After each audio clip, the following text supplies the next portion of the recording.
தினமொரு வசனம். ரோமர் 5வது அதிகாரம் 5வது வசனம். மேலும் நமக்கு அருளப்பட்ட பரிசுத்த ஆவியினாலே தேவ அன்பு நம்முடைய இருதயங்களில் ஊற்றப்பட்டிருக்கிறபடியால் அந்த நம்பிக்கை நம்மை வெட்கப்படுத்தாது. ஒரு மனிதன் தன்னுடைய மனைவியை அதிகமாக நேசித்து நல்ல அன்புள்ள கணவனாக அறியப்பட்டுள்ளான். ஆனால் அதே மனிதன் தான் பணிபுரியும் அலுவலகத்தில் எல்லாரையும் வெறுத்து அன்பற்ற ஒரு மனிதனாக அறியப்பட்டுள்ளான்.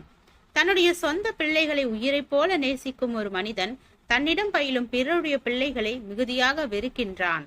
இந்த அன்பின் பெயர்தான் மாம்சீக அன்பு. இந்த சந்தர்ப்பவாத அன்பு. இந்த அன்பை உடையவன் எந்த விதத்திலும் விசேஷமானவன் அல்ல. ஏனென்றால் அன்பை சுரக்கும் அதே இருதயத்தில் வெறுப்பும் சுரக்கின்றது. பாசம் பொங்கும் அதே இருதயத்தில் பகைமையும் பொங்குகின்றது. மனுஷீக அன்பின் நிலைமை இதுதான். ஆனால் தேவ அன்பு ஒரு இருதயத்தில் சுரக்க ஆரம்பிக்கும் போது அங்கே வெறுப்பையும் கசப்பையும் பகைமையையும் பொறாமையையும் சுரக்கும் ஊற்றுகள் அடைபட்டு போகின்றன. எனவே அந்த இருதயம் தனக்கு வேண்டியவர்களை மட்டுமல்ல, வேண்டாதவர்களையும் நேசிக்கும். அந்த இருதயம் நல்லது செய்தவர்களை மட்டுமல்ல, நல்லது செய்யாதவர்களையும் நேசிக்கும். ஏனென்றால் தேவ அன்பும் வெறுப்பும் ஒரே இடத்தில் செயல்பட முடியாது. ஆவிக்குரியவர்களாகவும் தேவ பக்தர்களாகவும் அறியப்பட்ட பலர் கூட தங்களுடைய குடும்பத்தினரையும் உறவினர்களையும் பிரியத்திற்குரிய நண்பர்களையும் மட்டுமே நேசிக்கின்றனர்.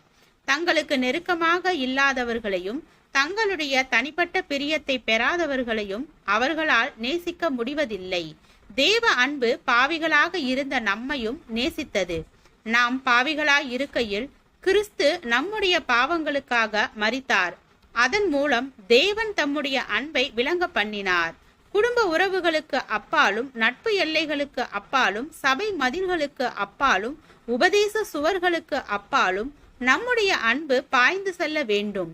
நாம் கிறிஸ்துவின் அன்பை ருசித்திருந்தால் அது நிகழும். நமக்கு பிரியமானவர்களை மட்டுமே நேசிக்க இயன்றால் அது வெறும் மனுஷீக அன்பே. அந்த அன்பில் விசேஷம் எதுவும் இல்லை.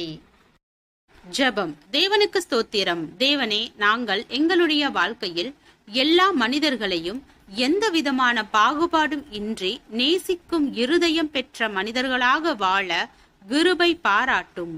ஆமென்.